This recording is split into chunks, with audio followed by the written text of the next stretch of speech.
Ladies and gentlemen, welcome to an episode of AskDproS Business, where we bring business owners, entrepreneurs on the show, for them to share their journey and their story in a way to inspire and motivate us. And on this particular episode, I've got Alexis here. Alexis is in the UK with me, so we're in the same region. So on Alexis, we on this show we always start from the beginning, which means telling us, how this entrepreneurial journey started for you. For you, how did it all begin? Yeah, so it's hard to know how far back I should go on this, because I think if I went properly right back as far as I could remember, I seem to remember going door to door in my local village, selling drive sweeping and car washing services for like maybe 50p. I think it was something like that.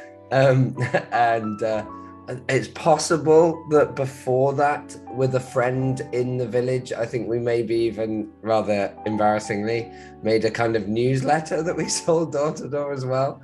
So clearly, and I'm talking like maybe I don't know, 10, 11, 12, like that kind of age. And so I guess that's probably the earliest example of where I kind of started off in entrepreneurship. But I mean, more seriously, over the years, my approach has become slightly more sophisticated, and I ran did a few kind of forays into business, including while I was at university, but really kind of felt like all of those examples, I hadn't really cracked how to make a business more than just me, and I kind of really felt like if I was ever going to, in my head at the time, be a proper entrepreneur, whereas now I'd kind of look back at it and say, actually, you can totally be a proper entrepreneur and it only be just you, and there are ways in which you can invest the money that you make and all those kind of things. But back then, I kind of felt like the only way to do that was to learn how bigger businesses are made. So I studied management science at university. I became a management consultant based down in London, working with large businesses, including Honda and BP and AstraZeneca and various parts of government bodies, including the UK, helping them to improve their processes and help them to work more efficiently, but also to help them to get the best out of their people, helping them to develop their people, succession planning, setting up their leadership as best they could. And so that's kind of where I really started, was kind of starting what felt very unsuccessful businesses, and then giving up on that and becoming a consultant, where I then learned how really big businesses run. And I'm not sure at all that told me how to then make my business grow, but it certainly gave me some other real world experiences and skills that I've been able to utilize in the years to come. Yeah, absolutely, Alexis. But it's very interesting to know you started quite early. Your entrepreneurial journey started quite early. But what do you think? Being an entrepreneur is something we are born with, or something we learn along the way? I think it's probably like most things. It's a little bit of both. I believe I think it was the psychologist Piaget that, when asked, like, what's more important, nature or nurture, and I think he said, when calculating the area of a field, what's more important, width or length? And I think you need both. Like, I suspect that there are some people who, through nature, it's just, they're particularly risk averse or whatever, and as a result, it's never going to work for them, and they can't find a way to work for them. However, I don't know, based on my experience, I think it is a set of learned attitudes and skills and so on. So I think it probably is more nurture. If I did have to come down the side, I think that the people that you're around makes a huge difference. The extent to which your family and so on, the way that they talk about entrepreneurship and owning a business and so on, I think makes a difference. But then I'm a big believer that you've got to own your own fate anyway. So whatever happens, I think if you're listening to this, for example, and thinking, I've not been an entrepreneur to date, I'd love to do it in future, but I don't know whether I've got it in me. The fact that you're even considering the question, I think, is sufficient to tell you then you should do it, and you just need to find out how to do it, not whether, because it's a great journey, and one that, like anything in life, you don't want to spend big chunks of your life wondering what if.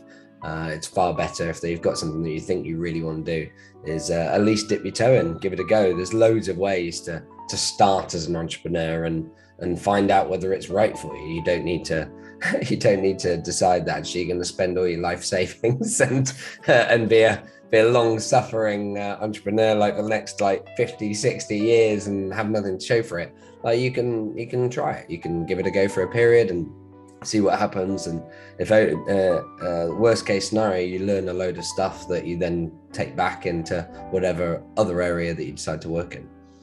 Yeah, I think, well, from what you said, I think it's great for you. You're doing an amazing job, and now you're running two companies, and you must be doing really well with that, But tell us a bit about the companies you run, how those companies started, and just a bit of background about those two companies. Yeah, so there's actually a few. There's two software businesses, but I've got a consulting business, which is what we kind of started with back when I left as a consultant. That's Bridging Insight, and we've been working with we continue doing the work I had been doing as a consultant, working with large businesses. And the initial aim of that was just to give us client contacts, give us some money and time and freedom so that we could then build a software business, which is what we then did in Spidergap.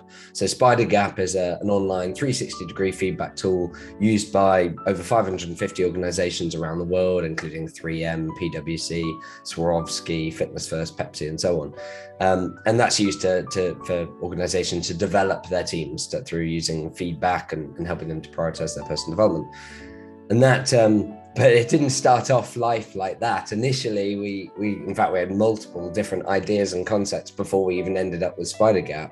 And even Spidergap wasn't initially a 360 feedback tool. It was a wider tool that included 360s. But it was through really listening to customers and having those conversations that we're able to pivot until we found okay, this is the sweet spot. This is what people really like about the product. It's how we're supporting 360s. And that's what companies like at the time Cisco and Autodesk and so on were actively using us, even within our first couple of years, or in fact even within our first year. And so when we pivoted to that, things really started to grow. We then grew to and added multiple people. We've now got a remote team, including team members in Venezuela, US, Canada, Sweden, Spain, Kenya, India, we're well there, and UK. We're well spread out and really got an absolutely fantastic team. And the most amazing part of the journey for me has been really learning how to build and develop that team and do the kind of management side of it, because that was something that I was terrified of. Because as a lone sole owner of a business, and then as a consultant, in both cases, I never had to manage people. And so I was always worried about that, and that it didn't help that my manager back when I was a consultant told me I'd never be good at it. So, and I think I got a feeling my mum agreed. And so it's a skill I've had to develop, which comes to that point around nature, nurture, and whether you can break your programming and so on to become an entrepreneur. I've had to break that programming to become a really good manager. And it's funny now, my team would, particularly newer members of my team, say, I can't imagine that you're ever not a good manager, or that you were not good at delegating and so on. Very kindly, they would regard me as the best manager they've ever had. But actually, the best thing for me is that that the managers now in my company that we've trained up using the same processes, they're regarded as the best managers that their direct reports have ever had. And I love that even more, because that means it's not about a one-off. It's not, I've just learned a set of skills, and as a result, if you want to be a great manager of people, then you need to do that too. Instead, I've been able to create a process and a way of doing it and so on, that anyone can do in the organization. As a result, can deliver really excellent support. So that's been a really nice journey with Spidergap. As a result of doing that, I've been able to grow and develop the team so that myself and my co-founder are no longer operationally required in the business day to day. It means that I do about sort of 4 hours per week on that business, just kind of essentially coaching the leadership team. And they're fantastic. I absolutely love that team. And it's just been heaven to experience how they have developed and grown and taken on responsibility. And it's really funny, even on that journey, there's been various moments where I'm kind of say like, are you sure this is okay? Like I'm pulling back, like, do tell me if I should be, if I'm letting go of too much. And basically the answer is like, no, things are going great. Like, are you happy with the results? I'm going, yeah, I'm happy with the results. This is fantastic. You're doing great job. And, obviously I'm doing coaching and so on, but they're essentially going, yeah, no, this is great. We get the opportunity to do more, take on more responsibility, grow. And of course, in the past, I think I'd have assumed that I'd have been, I don't know, like dumping stuff on them and feeling like, oh, I'm freeing up my time and you won't appreciate that. But actually, it's the opposite way around. They completely do. so that's been great. Yeah.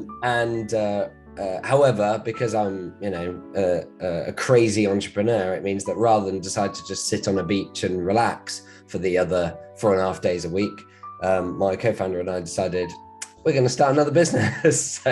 So we created Airmanual, which is another software business, but this one focuses on how to document processes and onboarding. And so fundamentally, we help business leaders to get new employees up to speed really fast, reduce or indeed eliminate repeated mistakes, and free up the time of leadership. And we've had clients that have saved literally hundreds of hours after even only a few hours of working with us to kind of do that. And I absolutely love that, because as an entrepreneur myself, like I've suffered through that process of building your business and bringing people in and training and onboarding and so on, and it just taking too long.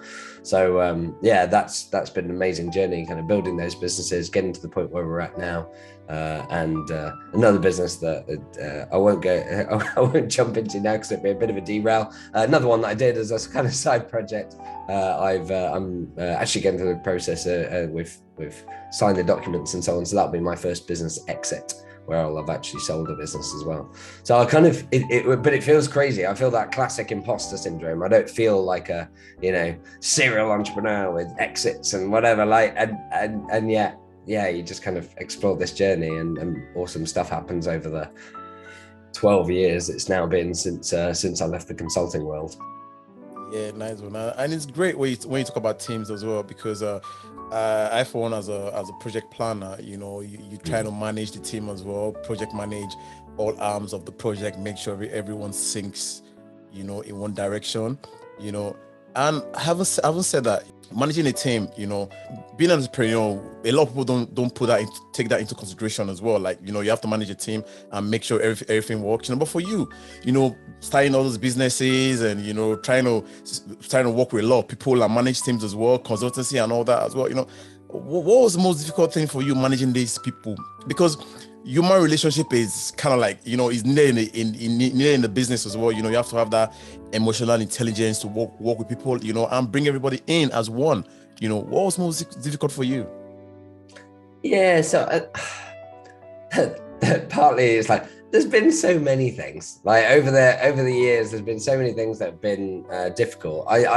However, I do remember particularly struggling with this kind of control, the concept of being a bit of a control freak and really letting go, I think was a crucial thing for me. This idea that actually, if I suppose that realizing that I couldn't grow without letting go, and that was holding me back. And I think overcoming that was probably the biggest hurdle. And I think that's often the case, is your own emotional hang-ups and fears are often what holds you back. And it means that one of my daily routine exercises is to identify fears that are not serving me, and try and isolate what it is that's driving that, and work out how I can face that fear in that particular day. Because ultimately, when you do the thing that you fear, it disappears. So I think that's been one of the hardest, has been systematically identifying what is it that's in me emotionally that's holding me back from doing these things. So I'd say I'd start there. I think then it's not so much the emotional intelligence, if I'm honest. I mean, obviously that can benefit, and it's useful if you have good emotional intelligence so that you can listen to people effectively and understand how they're feeling and respond in an appropriate way. But actually, we've done so much in terms of kind of creating guides and processes and so on that mean that even if you don't have great emotional intelligence skills, you can follow that to do a good job. So for example, we have, as part of our guide for manager one-to-ones, we have a list of some recommended questions you can ask as a manager to get the ball rolling, including, so how's your week been overall?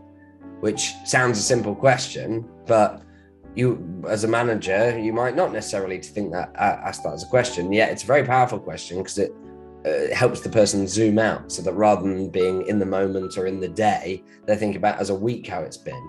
And then as a manager, that allows you to probe, because there's other questions like, what's causing you most frustration? What would make your job easier or more fun? And we have those kind of prompts so that as a manager, even for me now, even with the experience, I can go into my one-to-one with a team member, I can see some of those questions, and therefore it makes me think, I could probably probe that and ask some really good questions that allow me to coach my team member. So things like that, and there's other aspects of that. We have processes for things like how to do a great job of performance reviews, and we have processes and checklists for the employee so that they can prepare and that they can develop their personal development plan. And all of that just makes it so much more valuable and powerful, and helps people maximize the use of their time, whilst also reducing the reliance on having a good day as a manager or having a good manager. So that kind of thing. Yeah, great. And on this show is all about helping entrepreneurs or business owners. So when I want to start a business, helping them strategize and telling them the things to do in terms of what you've learned along the way, your lessons learned along the way, and for you that have this experience over the years, what is that thing you want to tell an entrepreneur or someone that wants to start a business from scratch? Okay, this is where I've done it. I think you should go through these steps. Just a few, should I say tricks or things to say, to people that want to start businesses? Yeah, so I'd say for anyone who's in particularly in those early stages, growing the business, etc., I'd say there's firstly, obsess yourself with learning the practice of doing a good job with creating startup business. Compared to when I started, there are so many resources, guides, books, ebooks, podcasts like this one, audiobooks, etc., that exist to help you get the right answers, and the answers are out there. And so do that. I think that any entrepreneur that's not spending a significant amount of their time learning and then putting that into practice and then learning again and so on, I think that will slow you down so much more than anything else. And part of that is, connect with people, connect with other people that have done what you want to do. And I'd offer myself, connect with me on LinkedIn, send me a message, let me know what your biggest challenge is, because people like me have had other people that have been their guides and given their suggestions and their time, and so we're always happy to give back and give those suggestions. However, if I was going to give some top tips right now, I'd say number one, drive everything as much as possible on customer demand. I think the temptation with thinking about starting a business is that you think you need to start off with some great idea, or that you think you come up with a great idea and then you get really obsessed with it. The key is, as quickly as possible when you go into the world of starting a business, is you need to be speaking to customers and understanding what is it that people really want, what do they value, what do they want to pay for, what are they looking to pay for right now, and essentially get to a point where you're able to get pre-orders, you're able to get money for even stuff that doesn't exist yet, on the commitment that you will build it. And I think that is at the core of so much of what you need to do, based on the first few years as an entrepreneur. Certainly getting to your first kind of 6 figures in revenue, and going beyond that too. But certainly those first steps is all about zeroing in on what is it that customers value, and not just, where there's demand, but also what do they most value? What are they willing to pay most for? Because business isn't easy, and there are plenty of businesses out there that work very, very hard and make very, very little. I think I remember being part of some analysis at one point where we looked at the records that are available on profit that's been made by average businesses in the UK, and I seem to remember the average profit was like £9,000. And you think about that, you think on average those business owners are only making £9,000. Now it's slightly clouded because it's hard to see exactly what they might take out as salary and all these sorts of things, but in general, like, there aren't that many ways of taking money out of the business before you have to start taking it becomes appropriate to start taking some dividends and so on, which has to show as profit. And therefore, like, most businesses are not making loads and loads of money, and yet you want to make sure that you're being paid at least as well as you would be in a job, right? Like, because it's a lot more risk and hassle and so on often. So I think that's the key. The key is make sure you've got lots of room for your business by making sure that you're zeroing in on what do customers value and what they're going to pay the most for. And then after that, I think it's keep on iterating and trying things and experimenting until you find what works, and then repeat that as much as you can. I think the temptation is try new marketing idea, try new marketing idea, try new marketing idea. And even though you have one that works, you just keep on trying different ones. And you've still got to innovate. You've still got to spend like 20% of your time doing new stuff. But as much as possible, 80% of that time should be spent on doing stuff that you've already identified that works. And stuff that basically always works for all businesses all the time is networking, conversations, referrals. It's stuff that people tend to shy away from when they're starting a business because they think, oh, well, that won't scale. I won't be able to get thousands of customers that way. And that's true, but that's kind of why it works, because it's something that the big businesses can't do, and therefore there is room. And so you can go and have lots of conversations, and you'll have quality conversations, and people will give you referrals and connections that you go, oh my God, like, I spoke to someone who connected me to someone who's connected me to someone who connected me to someone who then became a customer and then referred me to 5 other people that became customers. And it's weird stuff like that happens in when you're doing that kind of marketing and sales approach. So I'd say those are probably top tips, I guess, or tricks of how to get going and do so without having to invest a load of money. You can even do that without even having to have quit your previous job, right? You can carve out time around your job to be able to go and have those conversations, make the connections, have the conversations until you've zeroed in on what's the thing that people value. And then you can go, right, ready to jump, go for it. Yeah, absolutely, Alexis. And I think from what you're saying, to be in business, you have to be making money, and again, another before, even apart from making money, I think you have to have that attention as well. Like, people, you have to command that attention. People need to know what you're doing, be interested in what you're doing as well, for you to start making money and and start paying for a lot of stuff, and nice you walked us through this, processes or strategies business owners or people that want to go into business can like tap into, but another thing that plays into my mind again is, people that want to start business, me for one, I there's always this thing of failure or be procrastinating as well, and you don't want to fail. You don't want to look as if, oh, you started something and it didn't really go well, but for you, how much role do you think failure plays, in growing growing the business and staying in business? Yeah, so I'd say the fear of failure is a very powerful fear that holds most of us back in incredible ways throughout our lives and careers and businesses and so on. And so the way that it shows up when you're first thinking about starting a business is I think in 2 parts. One is, what if I fail? What will that mean for my career? What will that mean for my money? And so on. And actually, that's a relatively easy fear to overcome, because you can come up with a plan. You can do what I described, where actually you can do a lot of the initial starting of the business while still freelancing or still being employed or whatever. So you can still do those things. You don't need to do a complete jump, but also what is your worst case scenario? Typically, for most people, can find ways to last significant periods before they then have to throw in the towel and go back to a job, a career, or whatever. And actually, your worst case scenario is typically that you'll then go and get another job, and you'll have just had, 6 months, a year, 2 years where you tried something else. And in my experience, there are actually relatively few business owners, entrepreneurs that have had to go down that route where they literally go back to the previous job with their tail between their legs and go, I didn't make it successful.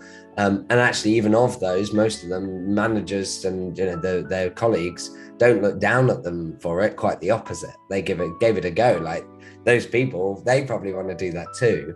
Whereas my experience of most business owners is, even if it's not been quite successful, they've ended up doing something different because of what they've learned. And they've realized, I could never go back into that job now because I see what the potential is. So I think the first fear of failure to overcome is that fear of what happens if I fail. And the reality is that it's not as bad as it looks.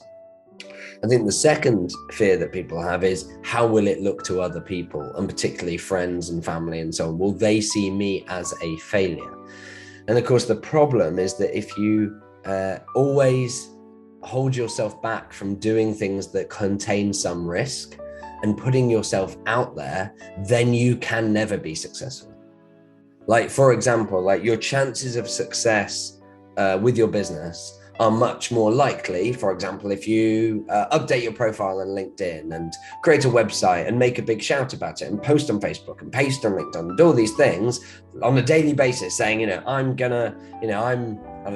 making the best vegan ice cream in the world, and that's what I'm going to do, and that's what I'm passionate about, and I'm going to post. But of course, if you fear what will people think, then you might go, oh no, well, I won't do that because I don't want people to know that I'm doing it.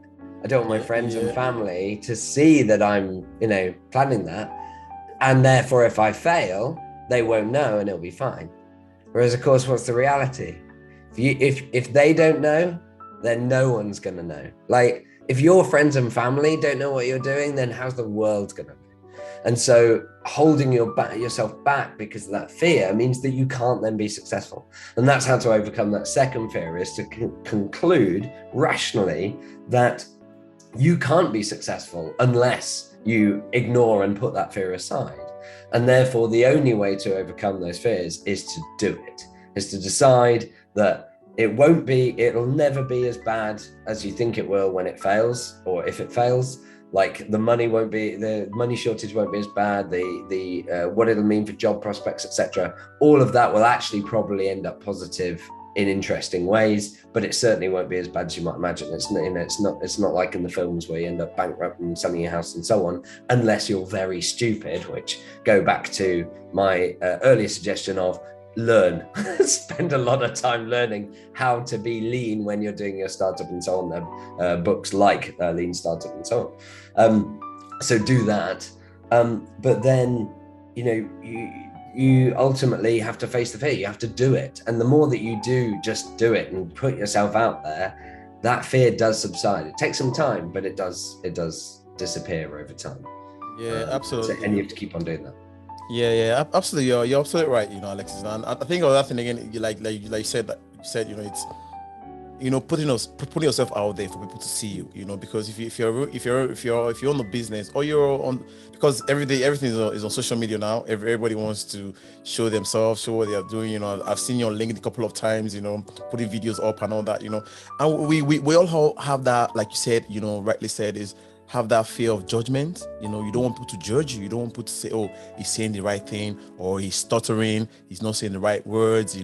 They're like me. I had that issue when I was starting out. It was, okay, how are you going to interview people? How are you going to speak? How are you stutter? There's all sorts going on. People just say a lot of stuff. But I think if we just put that fear aside and just do what makes you happy, not only what makes you happy, and trying to give people like what I'm doing now, creating free content for people to use. I want to go into business. They will listen to you and say, "Oh, Alexis said this. He said that. Okay, I'll take this. I'll hold this. I'll go by what he said. So it's good. Putting yourself out there and trying to create contents and help people out there, because it's always great to help someone to cross the other side of the road. Yeah. It's great. Completely agree. And that fear of judgment, I think, sometimes just shows up in different ways along the way. And fear of failure, those fears, I don't know, but so far I'm yet to find a time where they completely disappear forever. I think they just keep coming back on different things. So, let's say back when I first started businesses, the fear of failure and fear of judgment, and then the fear of hiring people and the risk that would involve, and then the fear of letting people go when things hadn't gone right, and then the fear of rehiring people when you're back. And I think that just happens over and over. Like you mentioned, posting content, that's something that I feel I've come late to. It feels like people have been saying, you need to be posting daily on these social media platforms, etc., for quite some time. And I think the reason I've held back is fear of judgment. I've had that feeling of posting a video or recording a video, often not posting it, recording a video, watching it back and go, oh my God, that's awful. There's no way I can put that out. That's incredibly embarrassing. And then you don't. And then the following day you do the same or whatever, and you just don't put the content out. And of course, then you can't have an impact. And so, what I try and remind myself is no one will notice if I forget to post today. But equally, if I forget to post today, no one will notice. And that's crucial. If you're not posting, then people don't notice you if you're not getting out there. And one of the things that I've increasingly come to love daily, posting content on LinkedIn and Facebook and so on, doing live videos and so on, is firstly, the expectation of quality is a lot lower than if you were saying, right, I'm going to organize a 100-person event. or I'm going to run a workshop, or I'm going to do a really high production edited video. You can literally use your phone, set it up, record a message, answer a common question from your ideal customer, or just share an idea or a thought and put it out there. And the first thing is, of course, no one will see it, probably. Or very few people will see it. And that's a good thing, because it's your first ever one and you need to practice.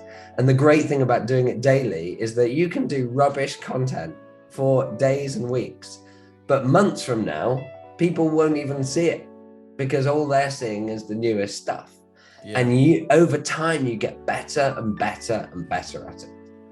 And I think that's the key, is with something like that, you can't expect to show up and be the best at it ever. You need to practice. And so the only way to do that is start putting yourself out there, start doing it. And that's the unfortunate situation of, if you want to be successful, you can't fear failure, or at least you've got to mitigate failure rather than let it hold you back. Yeah, absolutely. It's been a wonderful show so far, and taking me through your how you started your journey, you started working in the companies, and having co-owners as well, managing teams, failure, it's all part of this entrepreneurial journey that we are all in, But before us to end this show, Alexis, what is that thing that you want someone to take care of this? Maybe one thing that they will hold on to it for a long time. I say, I listened to this show and Alexis said this, and this is stick with me for a long time. Yeah, so I mean, there's so, one of the problems is that there's so many things that you can learn, and you could watch 100 podcasts and take away 100 different lessons, probably more, and that's great, and also the hard thing as a business owner, as an entrepreneur. And so what I think you have to do is you have to try and identify the particular challenges that you've got right now, what's holding you back right now, seek a solution to that, speak to people about that, ask questions, and get that help, because someone else has already solved that problem before. And so don't do it on your own, do get help. It's a bit like, for one of my businesses, Airmanual, We created created a software business that people can document their processes, their onboarding, and so on. And when we showed that to business leaders, they go, "Brilliant! This is exactly what I need. Set me up an account." But then most of them, 2 weeks later, have done nothing. And it wasn't until we started going, actually, do you need some help? Like, should we help you create your first processes, create these checklists, help you delegate, help you onboard staff members? Suddenly it clicked, and suddenly we're saving hundreds of hours for people, and and they're saving huge amounts of money. But like, what was the difference? Like, all we did was maybe spend like 1, 2, 3 hours with them, with a member of our team who just takes them through a process that we've written down and I've shared in blog posts and podcast episodes and stuff. Like, what's the difference? And I think the answer is, it makes a huge difference when you have accountability, when you have support from experts such as self-gas, like getting that insight, getting that support from someone and getting them to hold you accountable. I think that's when you really start to get powerful results. Yeah, absolutely, Alexis. It's been a great show, and grateful for the time, for coming on the show, because everybody's busy doing their own thing, but you took your time to come on the show, but if guys want to get in touch with you, where is the best place? Yeah, hit me up on social media. I'm primarily on LinkedIn, but also on Instagram, Facebook, and all the others you'd expect. I'm Alexis Kingsbury, so I'm pretty easy to find, and I'm the co-founder of Spidergap, Airmanual. So you'll find those if you want to go to those websites, spidergap.com or airmanual.co. But feel free people can reach out and contact me via social media. Love to hear from them. Yeah, absolutely, man. It's been a wonderful one for me. I'm grateful as well. Thanks. Oh no, it's been an absolute honor. Thank you so much for having me. Yeah, Alexis, man, that's it, man. Great show.